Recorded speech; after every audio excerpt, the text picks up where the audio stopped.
Bienvenidos a esta nueva emisión de Sin Filtros. ¿Puede haber un Vietnam en América Latina? ¿Quién dijo eso? ¿Los aliados del régimen? ¿Los que quieren meter miedo? ¿Los que quieren prolongar un conflicto? ¿Los que quieren hacer pensar que existe realmente la posibilidad de encender todo el continente porque el gobierno de los Estados Unidos ataque al cartel de los soles? Vamos a discutir esto, hasta qué punto se puede dar una guerra prolongada en América Latina, pero particularmente en Venezuela, tal cual como lo ha dicho el asesor de Lula da Silva, el señor Celso Amorín, que ha advertido que la presencia, es decir, que hay un ataque de Estados Unidos a Venezuela, él habla de Venezuela, él no habla del cartel de los soles o directamente de Nicolás Maduro o de Diosdado Cabello, puede generar un conflicto en toda la región. Esto puede ocurrir, ya lo vamos a discutir con nuestro experto y amigo de este programa, Rodolfo Florido. Y antes de darle la bienvenida, quiero saludar a toda la gente que hasta ahora se une a nuestras diversas plataformas. Un saludo muy especial a todos nuestros amigos que nos contactan y nos miran desde España. Bienvenidos todos.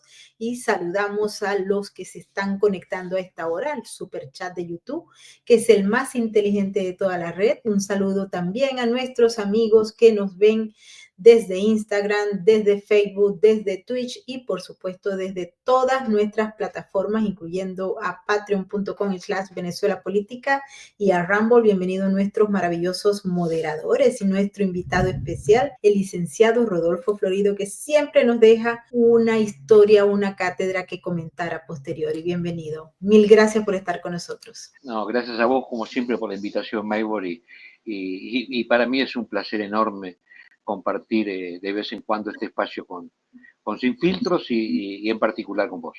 Así que gracias. Un placer. Y revisando, el asesor de Lula, que es muy amigo del chavismo, Celso Amorín, Brasil ante posible ataque de Estados Unidos en Venezuela. ¿Podría ser un conflicto al estilo Vietnam? De acuerdo a él, debe plantearse una transición pacífica en Venezuela, aunque podría lograrse a pesar del ambiente cada vez más beligerante, pero eso tomaría tiempo. Es decir, en el fondo, lo que se está comprando es tiempo para el régimen. ¿Tú crees que en el marco del desarrollo de todo lo que está ocurriendo, pero en la condición en la que se encuentra Venezuela, las tropas, el pueblo, las milicias, puede haber una guerra prolongada? ¿Puede haber un Vietnam en América Latina? La verdad, la verdad, Maybor, es que, a ver, no pasa por el voluntarismo. Hagamos un análisis serio. O sea, vos sos politóloga al igual que yo tengo mi doctorado en Relaciones Internacionales, he sido profesor de análisis estratégico en diferentes universidades, entiendo de los factores militares, he estudiado la guerra de Vietnam, como estudio hasta el día de hoy la guerra en Ucrania. Lo que dijo Amorín es, a ver, francamente, y yo creo que Amorín lo sabe, francamente ridículo, absurdo. Para empezar, parte de un supuesto que nadie dijo que fuera así y que tampoco necesita ser así. Pero vamos a ir por partes, porque él habló de que podía ser como Vietnam. Para empezar, Vietnam acababa de ganar una guerra anticolonialista contra Francia y había dejado Vietnam a los Estados Unidos de Norteamérica, que llegaron a ocupar en una época de la Guerra Fría una zona en la cual el comunismo avanzaba, sobre todo de la mano de China y en algún punto de la Unión Soviética, pero sobre todo en aquellos casos de China. En una región donde estaba todo conflictuado. Camboya, Norodom Sihanouk, bueno, sería un tema largo. O sea, por otra parte, estaba enfrentando a una superpotencia que no estaba ni siquiera muy convencida de estar en ese lugar, más allá de su necesidad estratégica de evitar un crecimiento de la presencia china en la región. Pero no hay punto de comparación, ningún punto de comparación, ni estratégico, ni económico, ni militar, para tratar de hacer una, un símil de Venezuela con Vietnam. Si lo quisieran hacer con un símil, por ejemplo, entre Israel y el Hamas, en Gaza, en una zona que lleva durante décadas construyendo túneles, como en Vietnam, en la selva, solo que en este caso por debajo de las ciudades, estaríamos también hablando de una guerra de tipo convencional. Entonces, cuando hablamos de una guerra popular y prolongada, una GPP, como se la llamaba en la época de Mao, guerra popular y prolongada, se necesita, para empezar, algo que es fundamental, que es el acompañamiento de la población. En cualquier planteo de guerra popular y prolongada se necesita la aprobación de la mayoría de la población, cosa que en el caso venezolano está clarísimo que no existe. A ver, no tenemos que recordar que perdió las elecciones de una manera abrumadora y que finalmente nunca entregó las actas porque no había manera de adulterarlas por parte del régimen. Entonces, no tiene ningún sentido que los Estados Unidos desarrollen una acción militar convencional, que esto implicaría acciones como las que se desarrolló contra Saddam Hussein en Irak, por ejemplo, como la guerra tormenta del desierto y demás, con avances de blindados, el control del dominio aéreo y luego la invasión de la infantería, no tiene ningún sentido con algo similar, fundamentalmente porque no hay analogías sociopolíticas y estructurales entre Venezuela e Irak. No hay posibilidad de analogía. Además, el valor de la vida, en el caso de Irak, llevaba degradado más de 30, 40 años. ¿Qué quiero decir con el valor de la vida?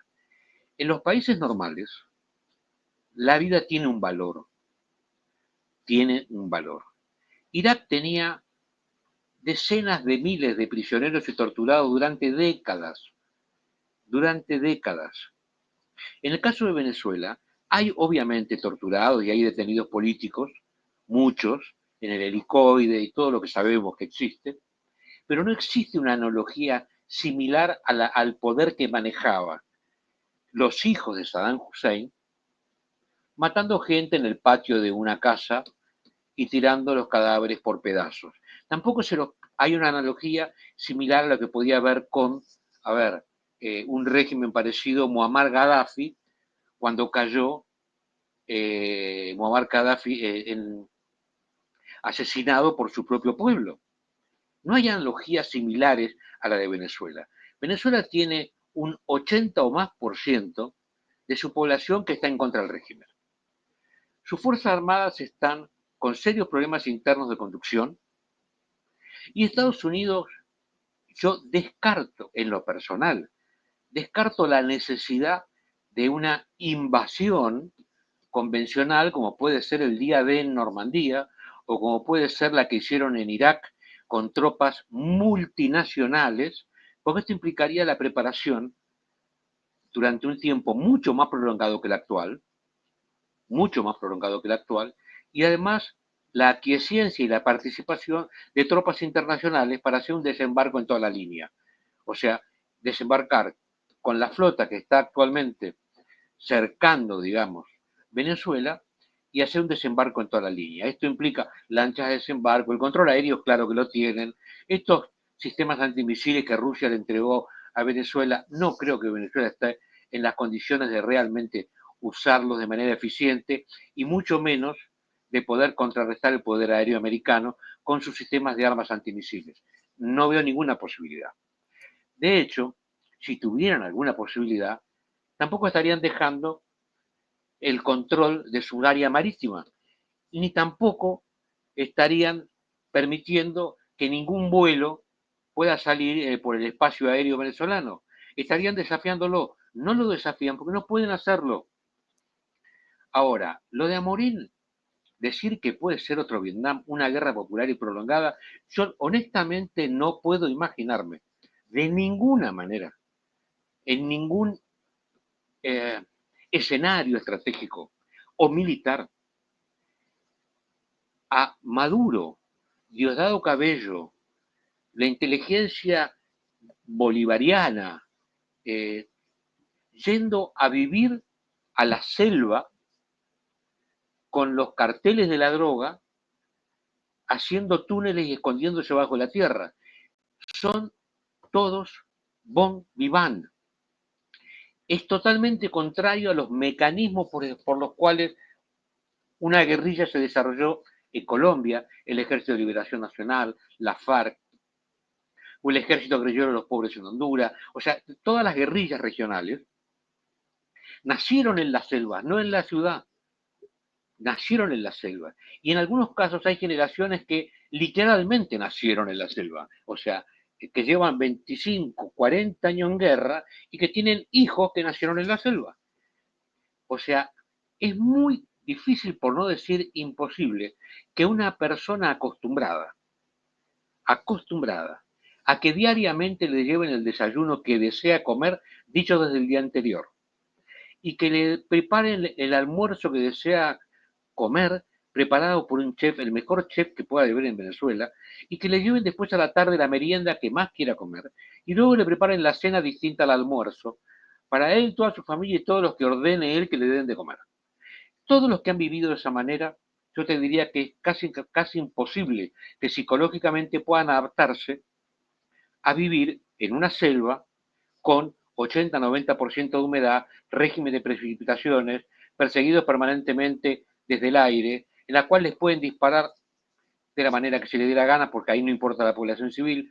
Entonces, ¿por qué Estados Unidos bombardearía masivamente Caracas, para poner un ejemplo, si el 80% de la población que está ahí es pro caída de Maduro, pro caída del chavismo, pro recuperar la libertad? Porque además nadie piensa en Venezuela que Estados Unidos lo saque a Maduro y venga Trump y designe un interventor militar. No, no.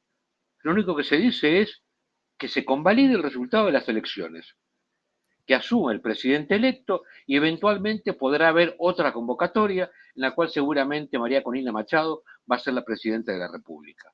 Porque ya Estados Unidos también aprendió que no puede dejar heridos en estos procesos. Y pongo un ejemplo que la gente joven no, pero la gente con más años se va a acordar y si no, se lo vamos a enseñar ahora. ¿Por qué Nicaragua está gobernado por Ortega, que era el principal líder militar del Frente Sandinista de Liberación Nacional? Porque cuando cayó la guerrilla, asumió Violeta Chamorro con un gobierno popular elegido por la votación. Luego los gobiernos populares elegidos por la votación hubo malas administraciones y el sandinismo, que no había sido desarmado totalmente, aprovechó esa circunstancia particular, como la aprovechó Boric en Chile, aunque después pierda su elección, seguramente, aprovechó esa circunstancia y volvió al poder. Y volvió siendo más duro de lo que había sido al principio todavía, mucho más duro que lo que había sido al principio. Entonces Estados Unidos y el mundo también aprendió, no podemos dejar, o sea, ejemplo, si Maduro le dice, bueno, yo me voy, pero me quiero quedar a vivir en Caracas, le van a decir no. Si Maduro le dice, bueno, yo me voy y además me tengo que llevar conmigo a mis 100 principales colaboradores, van a decir que no. ¿Por qué? Porque no tiene nada que ofrecer. O sea, está sellado desde el punto de vista naval, sellado desde el punto de vista aéreo, y los países de la región que pueden llegar a estar interesados en su subsistencia no es Europa occidental ayudando a Ucrania.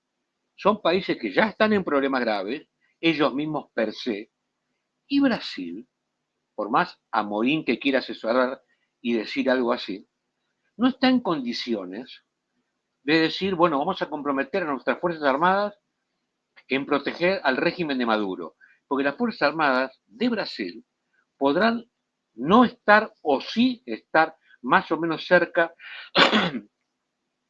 con el expresidente, pero bajo ningún punto de vista, le dirían a Lula, vamos a ir a ayudar a Nicolás Maduro y a confrontar contra el ejército de los Estados Unidos. Bajo ningún punto de vista. O sea, Lula sabe que es una orden que no pueden cumplir. Y uno dice, bueno, pero el poder político puede dar esa orden. Sí, pero es incumplible. de la misma manera que sería incumplible en nuestro país y en otros países de la región. O sea, es incumplible. Uno de los motivos por el cual los golpes de Estado en su momento en la República Argentina, sobre todo el último, fracasaban, es porque cuando había militares que decían no estoy de acuerdo con lo que están haciendo el golpe de Estado, pero tampoco quiero ir a reprimirlos porque son mis compañeros. Bueno, en Brasil pueden no estar de acuerdo con una intervención militar norteamericana en Venezuela, pero las Fuerzas Armadas brasileras van a ver con mucha alegría que Maduro y todo el cartel de los soles caiga definitivamente de la región y dejen de molestar y darle problemas económicos a Brasil también. Y Lula no puede decir lo que dijo Amorín, entonces lo hace decir a través de un asesor menor, porque Amorín tampoco es un asesor de envergadura internacional como para que un ejemplo, Trump o el jefe del Comando Sur le respondan a Morín, porque eso implicaría darle una entidad que no tiene.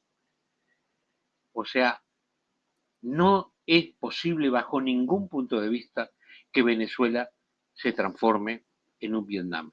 Entre otras cosas, porque no tienen ni la voluntad de combatir a un ejército profesional que muy probablemente, me inclino a pensar en esto, porque está lleno de mensajes de Trump en ese aspecto, antes de una invasión convencional, va a desarrollar acciones como las que desarrolló Israel con la colaboración de Estados Unidos sobre Irak, perdón, sobre Irán, colocando misiles inteligentes con precisión quirúrgica por la ventana de las casas, en este caso de los científicos que estaban con el desarrollo nuclear y de los comandantes de las principales fuerzas militares iraníes. O sea, ¿cuántos israelíes entraron a Irán?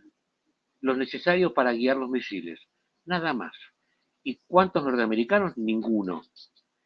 O sea, hoy, para quebrar la voluntad militar de una estructura que además está totalmente deteriorada en su faz social y política local, alcanza y sobra con acciones de esa envergadura, porque yo me animaría a decir casi con seguridad que, a ver, esto hace poco lo escribí en una nota y ahora ya cambió porque ya están empezando a sellar las dos puertas. ¿Por qué Estados Unidos mandó la flota al Pacífico y no al Caribe? También. Porque vos a un animal, y no, estoy haciendo una caracterización que no intento que se parezca a ningún ser humano. Si yo a un animal lo atrapo contra una pared y lo voy cercando y cercando, por chiquito que sea, va a haber un momento que cuando se siente totalmente cercado, va a saltar hacia mí. Yo tengo que darle, si no lo quiero matar, tengo que darle la posibilidad de que se vaya hacia algún lugar. Cuando Estados Unidos selló el Océano Pacífico y le estaba dejando el Mar del Caribe, le estaba diciendo, esta es tu salida, por ahora. Después le selló el cielo y le estaba diciendo, ah, está sellado el Pacífico y ahora está sellado el cielo. Y ahora está sellando el Caribe. Le está diciendo, te quedan pocos días hasta que esté sellado del todo el Caribe. Con lo cual la ida hacia Managua o hacia Brasil empieza a cerrarse. Y ahí empiezan las lealtades que empiezan a agotarse cuando la gente observa que los regímenes totalitarios se desmoronan internamente.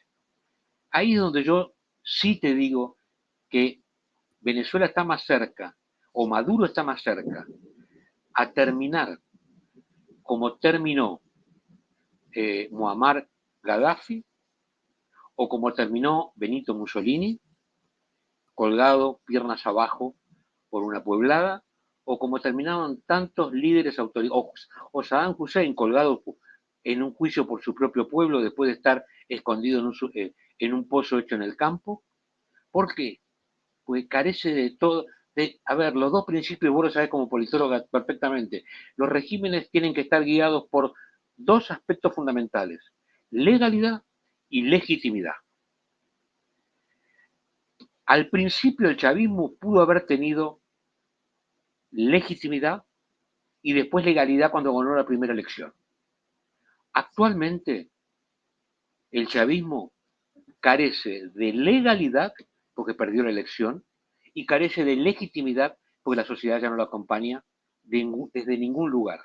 Con lo cual no tiene ninguno de los dos elementos. Solo se sostiene por el poder puro.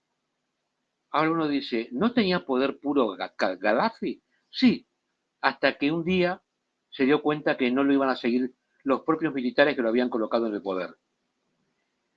Y voy a utilizar un ejemplo histórico de nuestro país con un presidente, de cómo dejó el poder.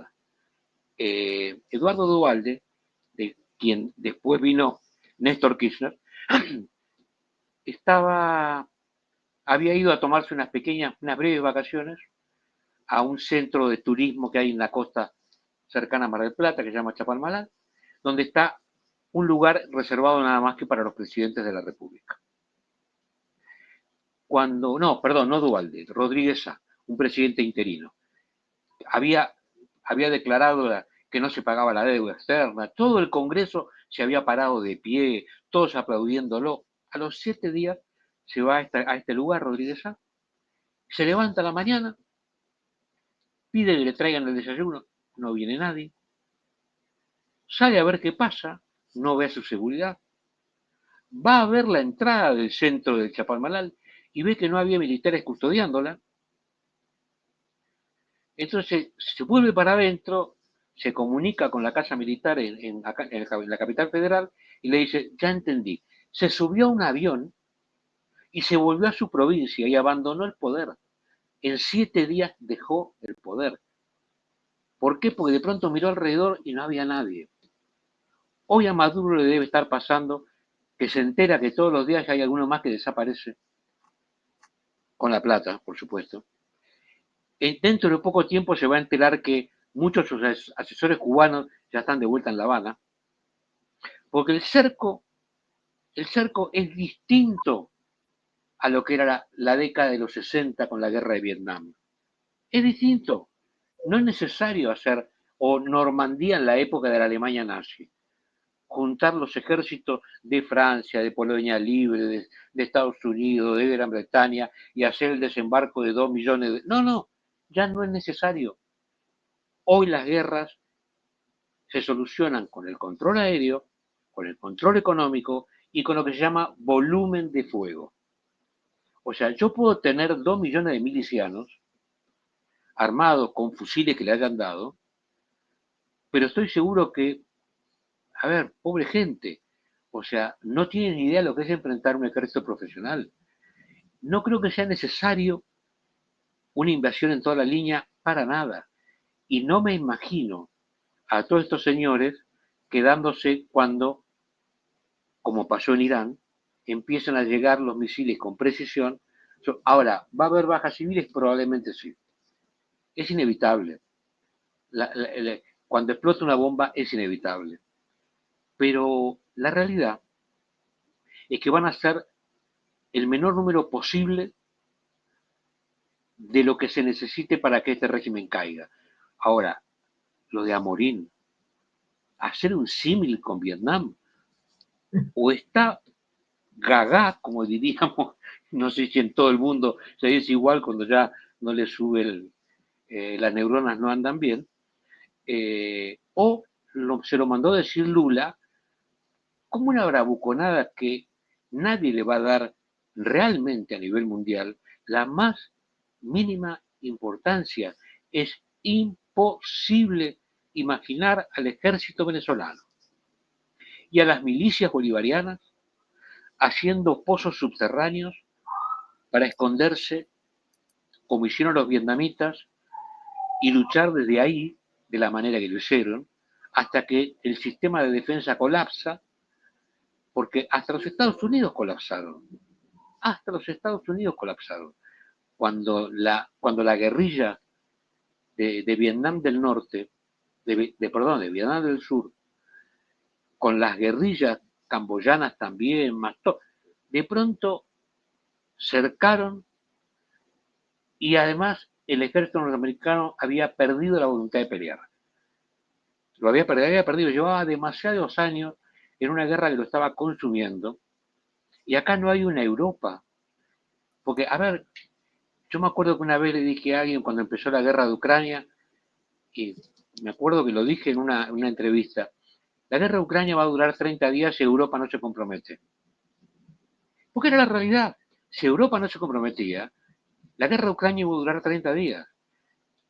Duró lo que está durando, aunque ya se está colapsando toda la defensa, porque Europa dijo, ok, que Ucrania pelee por nosotros, veamos cómo es el ejército ruso. Entonces la llenaron de tanques, de aviones, de sistemas antimisiles, preparaban a los soldados ucranianos. Hoy Ucrania tiene 400, no, tiene más de 1,5 millones de hombres en teoría movilizados. Eh, Rusia le dice, bueno, si llegamos a un acuerdo, más de 400.000 no puede tener. Y 400.000 es un número inmenso, incluso. Pero la realidad es que es una manera de decir, ¿y cómo van a devolver lo que gastaron? Europa está atravesando problemas económicos serios, sociales y culturales graves por diferentes motivos, y está sosteniendo un régimen sobre la base de una supuesta invasión soviética que no va a existir, por otra parte, y que le sirve para aprobar los sistemas de defensa, nada más que eso. No, lo de Venezuela y Amorín es francamente no solamente ridículo, sino patético, y quizás sea la demostración de que el régimen no aguanta mucho más. Y no aguanta mucho más porque también creo que debemos entrar en esa análisis, en esa discusión. El régimen no puede, porque no tiene la capacidad para vigilar todo el territorio. Por ejemplo, María Corina Machado, esto dentro de todo el aparataje de desinformación y de propaganda de todos los lados. Pero ella se encuentra en estos momentos en Europa, va a recibir el premio Nobel. El régimen dijo con anticipación que ellos sabían que ella se iba a ir. Ahora, el asunto está ahora y toda la especulación es cuando regrese.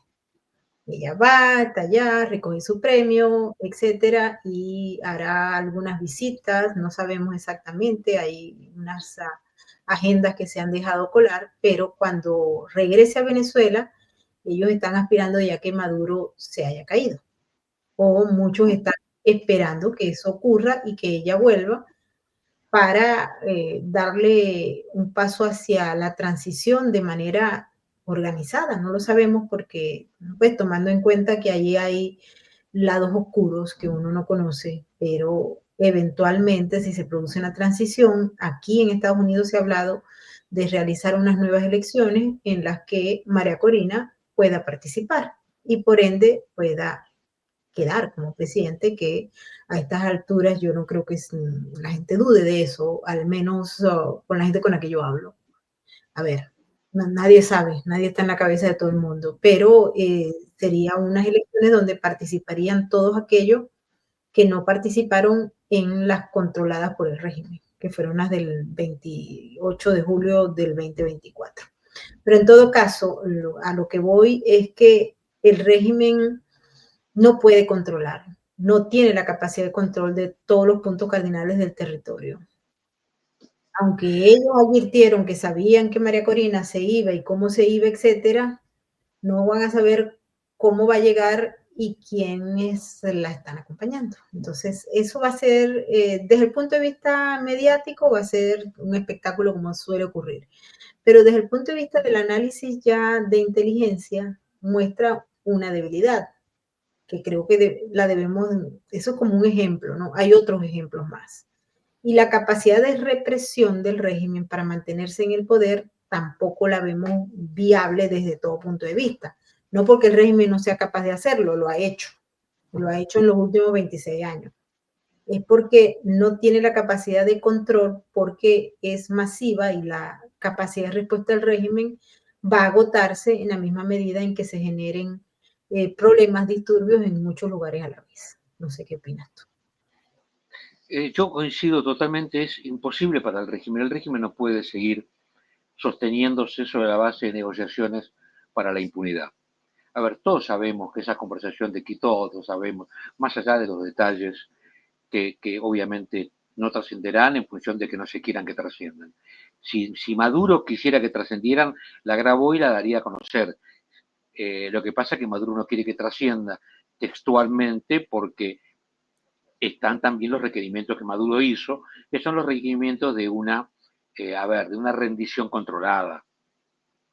Lo que pasa es que, como le dice a sus Fuerzas Armadas, pues las Fuerzas Armadas, a ver, los generales, en general, pueden ser muy valientes, pero no son los que ganan la guerra en el frente de combate. Los tenientes, los sargentos primeros, los sargentos ayudantes, los suboficiales mayores, los tenientes coroneles, los coroneles jefes de unidades, puede ser, pero el 70-80% son soldados y suboficiales y oficiales profesionales jóvenes. Si esos hombres escuchan que su liderazgo lo que pide es poder llevarse una cantidad de dinero blanqueado, poder elegir un lugar donde ir y poder llevarse su familia y algunos colaboradores directos, todos los demás van a decir, perdón, ¿y yo dónde voy a parar? Y yo les voy a recordar dos ejemplos de la historia. Dos ejemplos de la historia. Nicaragua. Las tropas de Somoza combatían y mantenían los dos frentes, el de Den Pastora y del actual presidente, los mantenían todo el tiempo contenidos. Hubo un momento cuando, sobre todo Den Pastora, a quien después el régimen se encargó de liquidarlo del todo, digamos, rompió la barrera de contención del ejército de Somoza y el ejército se sintió desprotegido en su flanco trasero y Somoza se subió a un avión y se fue. Y cuando el resto de los militares que todavía tenían las situaciones controladas en el frente norte donde estaba Ortega y en el frente sureste donde estaba Edén Pastora, empezaron a decir, pará, fue la disparada general. Y esto es tan antiguo como la guerra de las Galias. A ver, para poner un ejemplo, la guerra de Julio César contra los galos. O sea, ¿por qué eran tan eficientes? Yo a veces navego en mi cabeza con algunos temas, bueno, los que ya me conocen al aire saben. ¿Por qué eran tan eficientes las tropas romanas? Contra los galos, contra los godos, contra los britanos, contra los eutetes, contra todos los otros que estaban. Porque firmaban en tres filas, en general iban en tres filas. La primera combatía, los otros iban y atacaban a lo bruto, eran muy eficientes, tremendos, pero en un momento sonaba una tuba y cuando sonaba esa tuba, la primera fila retrocedía y la segunda, que no había hecho nada, avanzaba al primer lugar y la que había hecho todo avanzaba al tercero, retrocedía al tercero. Entonces empezaba a combatir la segunda fila. Entonces los otros, los galos, por ejemplo, se encontraban con que eran soldados que estaban frescos, que estaban bien alimentados, que habían tomado líquido, ellos seguían en la misma fila. Y ahí empezaban a aflojar. Cuando empezaban a aflojar, volvía a sonar la tuba, se cambiaban el orden del primero, segundo y tercero a la inversa, iba de vuelta tropas frescas y con eso ganaban las batallas, con orden y planificación. Los otros eran muy valientes, pero perdían siempre las batallas contra este tipo de ejércitos profesionales. Podríamos recorrer imágenes de todo tipo. Bueno, esto pasó en Nicaragua cuando los oficiales y suboficiales miraron y dijeron, che, dicen que Somoza se fue en un avión. ¿Cómo? Todos dejaron, para correr más rápido dejaron las armas en el piso y buscaron la manera de no confrontar más. Y cayó, en pocos días, cayó Managua. Con Fidel Castro y el Che Guevara y Camilo Cienfuegos pasó lo mismo en Cuba, con Batista. Las guerrillas no es que habían tomado todo el país. Hubo un momento que Batista sintió que no podía controlar nada, porque tenía atentados por todos lados, y dijo, yo me voy, y se fue. Y de hecho se fue después a Paraguay, donde murió, eh, asesinado por un guerrillero argentino. Pero se fue con toda la plata. ¿Qué pasó? El ejército cubano, cuando vio que Batista se iba y que los principales líderes y financistas internacionales de todo, el tráfico de drogas, los casinos, la prostitución de Cuba, se subían a aviones y se iban, el ejército dijo, hasta acá, aquí me estoy defendiendo si están yendo todo. Colapsó, llegó Castro al poder. Estamos en esa instancia. Maduro, Diosdado Cabello, está en la instancia en la cual empiezan a asegurar, de hecho los hijos de Maduro están todos en el exterior, menos uno, que no sé si no estará todavía en Venezuela, que es el que ocupa un cargo político, porque las hijastras y los chicos están todos en el exterior, viviendo la gran vida, mientras el padre esté en el gobierno. Porque después, cuando llega el momento de la derrota, les van a caer encima a todos. Entonces debe estar tratando de ver cómo junta, como decimos acá en el campo, cómo junta la hacienda, a dónde van a ir a parar todos. Pues no van a poder seguir viviendo, gastando $1,5 millones en un casino eh, en la costa amalfitana, no van a poder seguir haciendo ese tipo de vida. Entonces van a terminar procesados con pedidos de captura y con el traslado para ser procesados en los Estados Unidos por lavado de dinero de activos del cartel de los soles. Entonces, esto es irremediable y esa situación irremediable es inimaginable. A ver, voy a ir en contra de todo lo que es lo políticamente correcto. Cuando nosotros tuvimos la guerra con los ingleses, realmente tuvimos una guerra muy digna como pueblo, muy digna. Aguantamos mucho.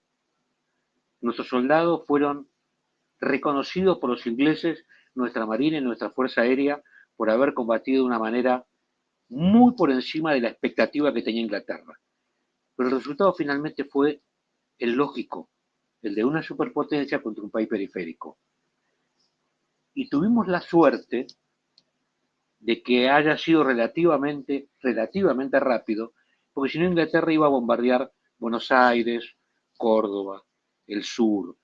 O sea, no había manera, no controlábamos los cielos, no controlábamos los océanos, y tuvimos una guerra muy digna que a los ingleses les costó más de un hundimiento de barcos de guerra y el daño de un portaaviones que nunca se supo bien si quedó muy dañado o fundido. Pero lo cierto es que les costó un gran esfuerzo. Pero es una superpotencia. La superpotencia, y acá aquí voy a ser drástico, viven entre otras cosas del prestigio. Y el prestigio no se puede perder, como nosotros decimos, con la carta más baja. La carta más baja en Argentina para nuestro deporte nacional en las cartas es el 4 de copa. Cuando vos le decís a alguien sos un 4 de copa, le está diciendo no vale nada. No podés perder contra el cartel de los soles. Sos Estados Unidos de Norteamérica. Trasladaste tu flota del Pacífico. Trasladaste tu portaaviones más moderno, el Gerald Ford, más moderno de la flota norteamericana, a las costas de Venezuela. Trasladaste otros barcos ahora a la costa del Caribe. Le dijiste a todas las líneas aéreas de todas las banderas del mundo, no vuelen por ahí arriba, y todos dejaron de hacerlo.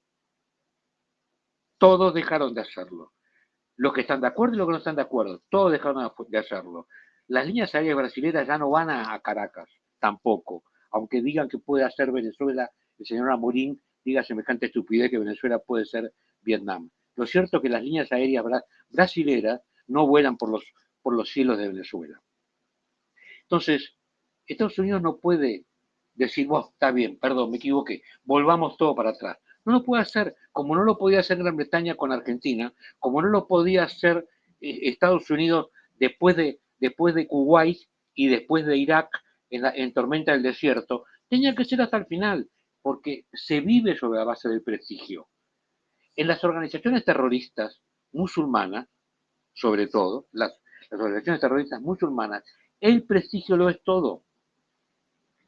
Un atentado exitoso le da más dinero en el mercado árabe, porque el prestigio lo es todo. Y esto es así desde el siglo V antes de Cristo hasta la actualidad, más allá de la sofisticación. La mayoría, la gente no lo sabe, pero ¿qué hacía la legión romana? No atacaban, llegaban a un pueblo nuevo, los que sean, mandaban un par de centuriones o algún miembro importante de las legiones y le decían al rey del lugar, y nosotros vamos a entrar acá, y no va a quedar nadie vivo, y no va a quedar ninguna casa en pie.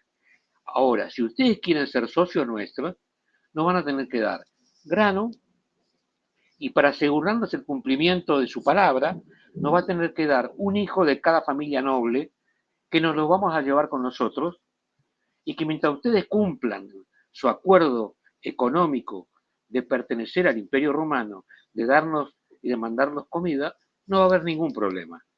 En el momento que ustedes no cumplan, nosotros vamos a matar a sus hijos y vamos a sacar y vamos a destruir hasta lo último.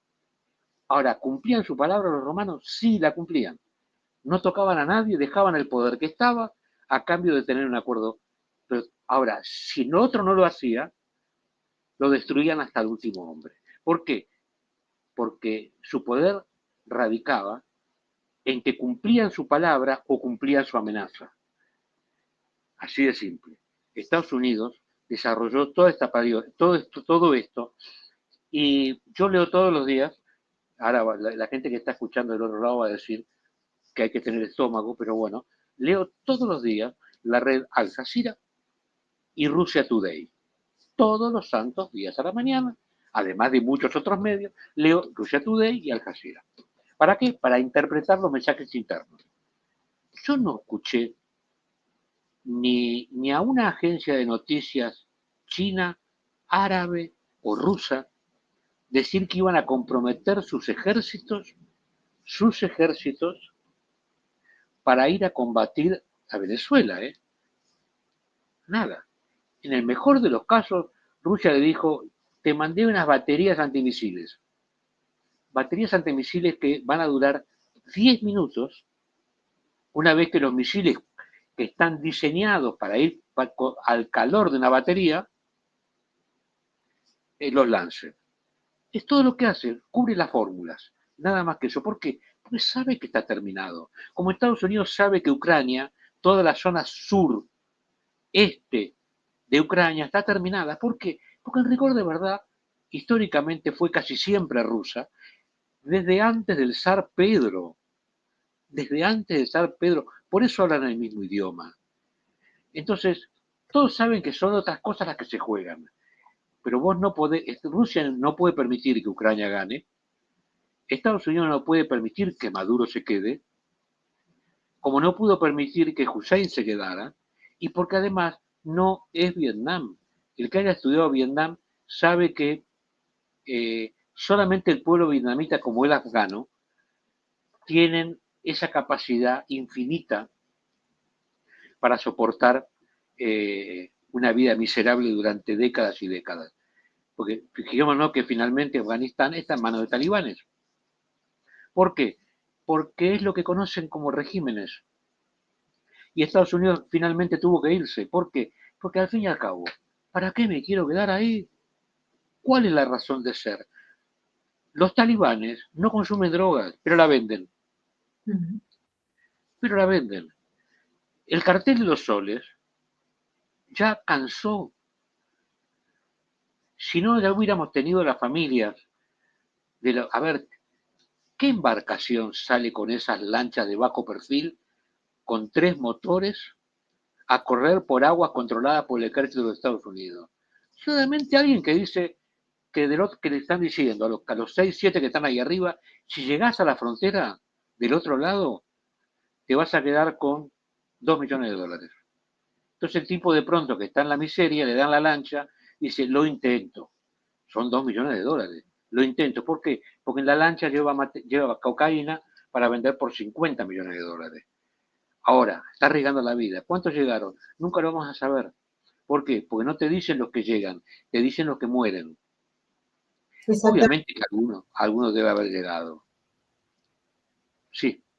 Sí, es que deben haber llegado así como llega por la otra costa, ¿no? La costa pacífica. Ujú. Muy difícil interceptar y estar allí pendiente porque los criminales manejan muchas rutas y cuando están bloqueadas una, dos, tres, cuatro, pues se van por la 5, 6, 7, 8. Así de sencillo, ese es el negocio más productivo del mundo y no es fácil tumbarlo. Yo siempre hago referencia al caso, por ejemplo, del cartel de Sinaloa o el cartel Jalisco Nueva Generación, que si bien están bajo llave aquí, presos los líderes y los sucesores de los líderes, hoy en día el cartel de Sinaloa sigue repartiendo cocaína por todo el planeta, igual que el Jalisco Nueva Generación. En el caso, por ejemplo, de un cartel que fue muy famoso en el siglo pasado, como el cartel de Medellín, eliminan la figura central y empiezan también a eliminar a través de organizaciones que eran financiadas por Estados Unidos, pero a ver, tenían otros, los Pepes, por ejemplo. Eliminaban figuras claves, pero ¿qué fue lo que pasó con el cartel de Medellín? ¿Se murió el cartel o qué pasó? Transmutó y se dividió. Y las células operan y hoy en día las tenemos a su máxima efervescencia en Colombia, que sigue siendo el productor número uno de cocaína en el mundo. Igualmente pasa, por ejemplo, con Ecuador. Ecuador es el centro donde pasa el 70% de la droga y ahí está. Es más, el gobierno no controla parte del territorio en Ecuador. El señor Daniel Noboa no tiene el control del territorio, es decir, una parte del territorio la controlan los carteles, así de sencillo. Se van a acabar los carteles, los choneros, etcétera, por que agarraron a uno, dos o tres o cuatro, ya tenemos experiencia de eso. Lo que sí es importante es entender que la, el abuso del cartel y de las figuras principales en esta oportunidad creemos que van a ser judicializadas.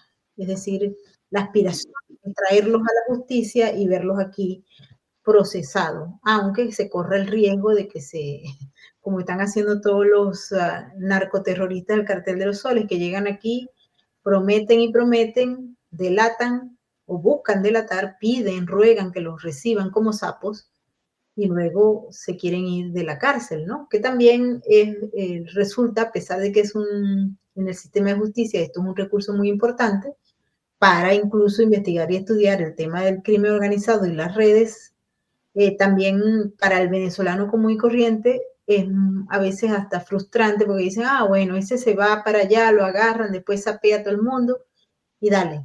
Pero va a llegar un momento en que un Nicolás Maduro, un Diosdado Cabello, no hay para dónde sapear. O sea, ahí se acabó como hasta ahí. Bueno, pueden sapear más arriba, inclusive, pero, porque a ver, ellos son la cabeza del cartel en Venezuela, pero eso es una organización transnacional. Y los Sí. entonces, sí, pueden darse el lujo de delatar a los que están arriba. Pero bueno, en esta última parte del programa yo quisiera escuchar tu opinión, porque los carteles no desaparecen, es mucho el dinero y esto es sobre dinero, más que otra cosa. No, yo recomendaría, casi para recordarlo, y poniéndole también un poco de, de cultura al tema, pero hay una vieja película con David Niven, un actor, los jóvenes no lo han haber visto nunca en su vida, pero un actor que se hizo muy famoso en su momento por El puente sobre el río Huay y por otra película que se llamó 55 días en Pekín. En esa película mostraban cómo la China de los mandarines y del emperador tenían una guerra con el imperio británico, Estados Unidos, Alemania, Italia y Francia, cuando atacan Pekín y tienen que defenderse de los ejércitos imperiales, por el control de la amapola, por el control del opio. El opio era por aquellos años, estamos hablando principios del siglo XX, era la droga que hoy vendría a ocupar básicamente la cocaína, fundamentalmente. Era el opio. había grandes lugares donde la gente se sentaba a fumar opio y donde las vidas se eran destruidas. Pero eso de la droga, ¿el tema cuál era? Que el opio, en general, era para el consumo de los más ricos. Al igual que era en la década de los 60, yo diría hasta los 70, era la cocaína para los sectores medios, medios altos y altos. Luego, con las drogas sintéticas y con la masividad de la cocaína, se transformó en una droga baratísima, muy barata. Hoy, por eso es que los carteles pueden caer y son como tumores que explotan malignos y se forman diferentes tumores en diferentes lugares. Y si lo volvés a romper todo, vuelven a formarse en otros lugares. Y además, hay un punto en el cual las sociedades van a tener que entender que la única manera de controlarlo es a través del precio. Porque cuando alguien roba un celular, para poner un ejemplo, y le dan $10 en el mercado negro, con esos $10 sale y compra 2, 3 ravioles, se les dice acá, de cocaína, y con eso está un día y medio consumiendo. Al otro día tiene que salir de vuelta a conseguir un celular y arriesgarse a que alguien le pegue un tiro para volver a comprar la dosis para un día. Y eso porque es muy barato. Si la dosis, porque el mundo empieza a controlar la droga, en términos de decir, va a ser difícil entrarla a todos lados, pero no podés evitar que entre algo. Algo. ¿Por qué? Porque no podés tener 5 millones de personas en los países centrales del mundo con síndrome de abstinencia de manera simultánea en todos lados. Porque obviamente el tema cómo se arregla desde ese lugar, tratando de regular el precio a volver a lo que era la década de los 50, los 60, o lo que era en el 1900 la guerra del opio. O sea, esto se desbordó y se transformó en algo tan barato, que es incalculable la manera de poder controlarlo. Y al mismo tiempo, tenés un problema, que vos necesitas $1 para generar 100. O sea, con que $1 te quede de los 100 que vendiste, volvés a generar otros 100. Entonces, el tema es el lavado del dinero en negocios, como lo que no significa que todo sea lo mismo, pero la compra-venta de jugadores de fútbol, los boliches nocturnos, los, en algunos casos la compra de bancos, eh, en otros casos la compra de casinos, cadenas hoteleras, o sea, hay mucho dinero que es producto del lavado. Y una vez que entró en el circuito legal, se transforma en una empresa legal. Esto es lo terrible. En el medio de todo esto están las fiscalías que buscan ver a veces cuándo ese dinero está siendo lavado y en qué. Pero voy a poner un ejemplo que no estoy diciendo que sea cierto, un ejemplo probablemente hasta ridículo. ¿Alguien piensa que si los carteles de la droga, del cartel de los soles, Medellín, Cali, Jalisco, lo que sea, se juntan y dicen, vamos a comprar Hollywood, todo Hollywood, todo Hollywood, todas las plataformas, Metro Goldwyn Mayer, Paramount, todas, y nos va a salir 10 billones de dólares? ¿Alguien piensa que esa plata no la tienen? Por supuesto que la tienen. El tema es que los estados empezaron a poner controles porque si no, le va a pasar como está pasando en algunos lugares de Europa con los musulmanes que en 30 o 40 años van a ser mayoría. Lo Entonces, que cuando todo se ha producido, esto es como pasó en Las Vegas, con el inicio de los casinos, con Al Capone.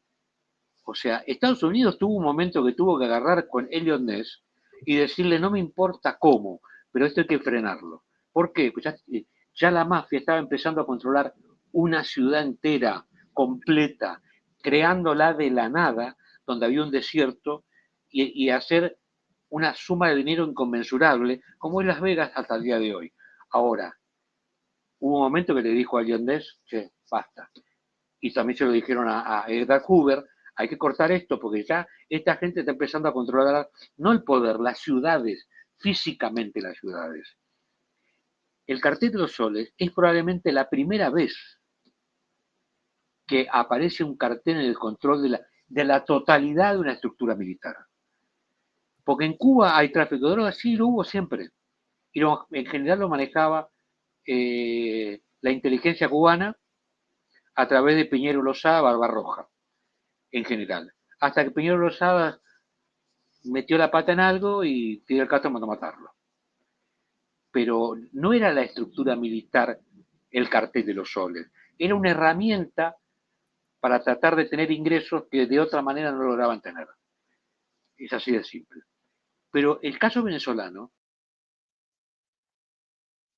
Bueno, no sé qué pasó con Rodolfo, pero estábamos al final de esta conversación y de pronto se desapareció, así es que lo que él siempre nos trae es algo extraordinario porque representa una cátedra. Así que vamos a seguir. Creo que ya lo tenemos de vuelta. No sé qué fue lo que ocurrió, pero en todo caso le damos la bienvenida justamente cuando estábamos en el proceso de que estuviésemos, a ver, Rodolfo, te desapareciste. Sí, pues acá hay una tormenta eléctrica en este momento. En esta última parte del programa, pero quería que concluyera, pues ya agotamos el tiempo que teníamos previsto, pero con no. esto concluyo.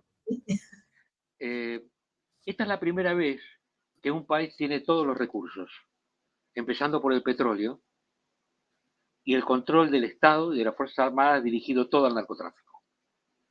Eso está terminado. Lo podrán entender o no entender.